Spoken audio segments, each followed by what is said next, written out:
The Joe Rogan Experience.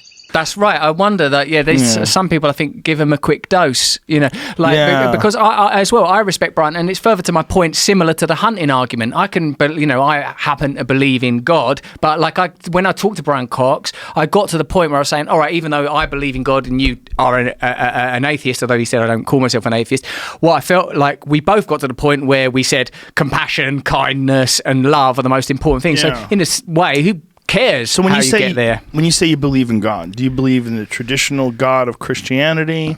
Do you believe in God as a concept? Do you have your own definition for it?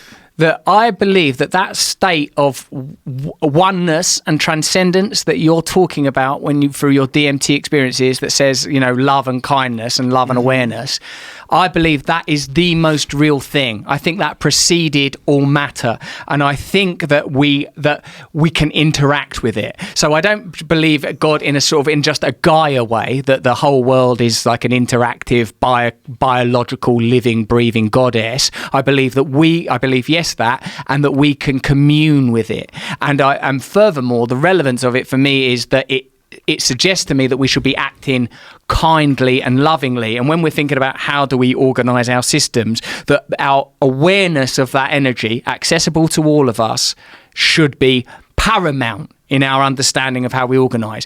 So, what I think is that we should look at, we've been through as human beings, so many advents, the agriculture, technology, industry, thinking that the sun went around the earth, thinking that the earth was flat, with all due respect to Eddie Bravo.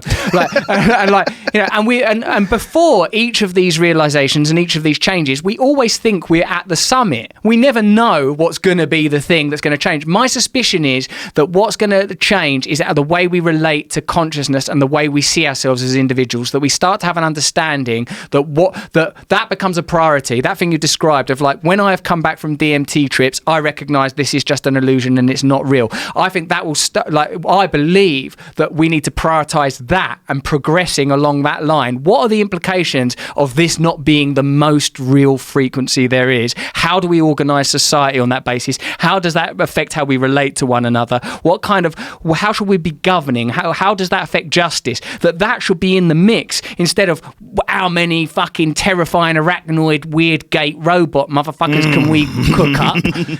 That's the way we're going. The progressive technological route, because it's created medicine, because it's saved so many lives, because it's given us wonderful technology, the spirit of entrepreneurship, but all of that energy, it all gets pushed in one direction. It all goes that way, and I feel that we need to invite that back. The sacred and the divine need to be back in the conversation. Well, there's certainly going to be pros and cons with everything.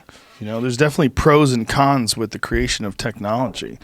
I think of human beings as if you go back to single-celled organisms, they have very little awareness of their environment, and then as they became primitive bugs, as things evolved, they developed more awareness. But even us, in comparison to certain animals have heightened senses of smell and survival instincts, but they're also colorblind. And they don't see things. They see edge detection. That's one of the things about deer. They see movement. So if you wear camouflage and your pattern is broken up with a grid, and then you stay put, they don't see you. Yeah. It doesn't register to them. They see movement. So we have a far more complex system of recognition than they do in terms of visually, the way we see things. And I think that whatever skills or whatever senses that we've evolved, I don't think that's it. I don't think that we've reached the pinnacle of it. And I think that as beings become more and more evolved, they'll probably gain more and more senses. And that could be directly related to technology. It's totally possible that what's going on with technologies that we're also developing through external means, a way for us to see the world, a way for us to view, like what they've done with the Large Hadron Colliders, like the best example of it, right? What they do with the Hubble Space Telescope and other telescopes. You're using technology to gain awareness and to see more things.